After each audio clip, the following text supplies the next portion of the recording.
జనవరి 13న ప్రారంభమైన మహాకుంభమేళాలో ఇప్పటి వరకు 38 కోట్ల మంది భక్తులు పవిత్ర స్నానాలు చేశారు. మౌని అమావాస్య నాడు జరిగిన తొక్కిసలాటలో 30 మంది భక్తులు చనిపోయారు. అయితే మృతుల సంఖ్యను బీజేపీ సర్కార్ దాస్తుందని ఆరోపిస్తున్నాయి ప్రతిపక్షాలు.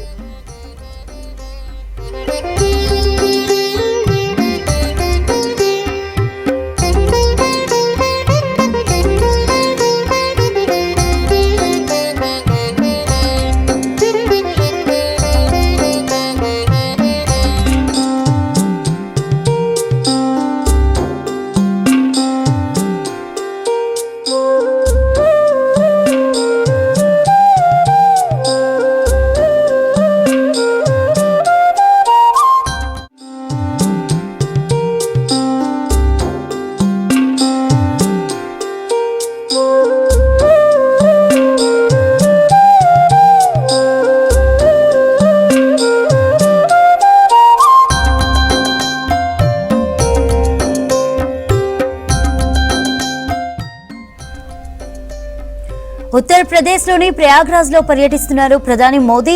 భీష్మాష్టమి సందర్భంగా మహాకుంభమేళాలో త్రివేణి సంగమంలో పవిత్ర స్నానాలు చేశారు మోదీ. నదీ స్నానాలకు ముందు ప్రత్యేక పూజలు చేశారు. ప్రయాగ్రాజ్లో మోదీకి ఘన స్వాగతం పలికారు యూపీ సీఎం యోగి ఆదిత్యనాథ్. అక్కడి నుంచి పుష్కర ఘాట్ల వద్ద మోదీతో పాటు యోగి పవిత్ర స్నానం చేశారు. ప్రధాని మోదీ టూర్తో ప్రత్యేక భద్రతను ఏర్పాటు చేశారు అధికారులు.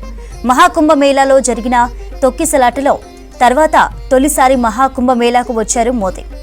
ఒకవైపు ఢిల్లీ అసెంబ్లీ ఎన్నికలు జరుగుతుండగా ప్రధాని మోదీ మహాకుంభమేళాలో పవిత్ర స్నానాలు చేయడం ప్రాధాన్యత సంతరించుకుంది.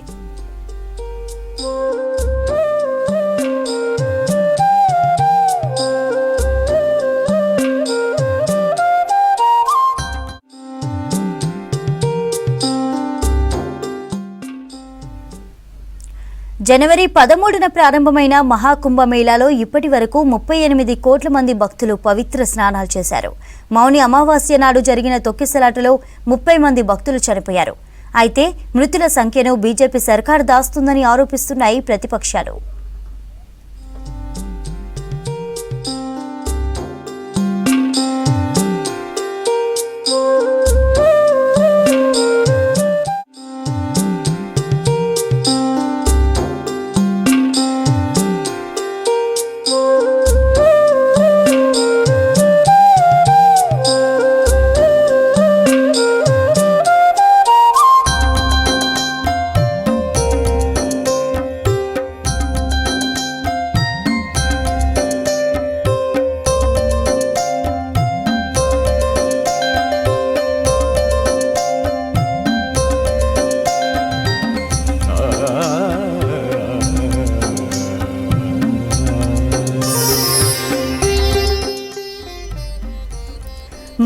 ఉత్తరప్రదేశ్లోని ప్రయాగ్రాజ్లో పర్యటిస్తున్నారు ప్రధాని మోదీ. భీష్మాష్టమి సందర్భంగా మహాకుంభమేళాలో త్రివేణి సంగమంలో పవిత్ర స్నానాలు చేశారు మోదీ. నదీ స్నానాలకు ముందు ప్రత్యేక పూజలు చేశారు. ప్రయాగ్రాజ్లో మోదీకి ఘన స్వాగతం పలికారు యూపీ సీఎం యోగి ఆదిత్యనాథ్. అక్కడి నుంచి పుష్కర్ ఘాట్ల వద్ద మోదీతో పాటు యోగి పవిత్ర స్నానం చేశారు. ప్రధాని మోదీ టూర్తో ప్రత్యేక భద్రతను ఏర్పాటు చేశారు అధికారులు. మహాకుంభమేళాలో తొక్కిసలాట జరిగిన తర్వాత తొలిసారి మహాకుంభమేళాకు వచ్చారు మోదీ. ఇక ఓవైపు ఢిల్లీ అసెంబ్లీ ఎన్నికలు జరుగుతుండగా ప్రధాని మోదీ మహాకుంభమేళాలో పవిత్ర స్నానాలు చేయడం ప్రాధాన్యత సంతరించుకుంది.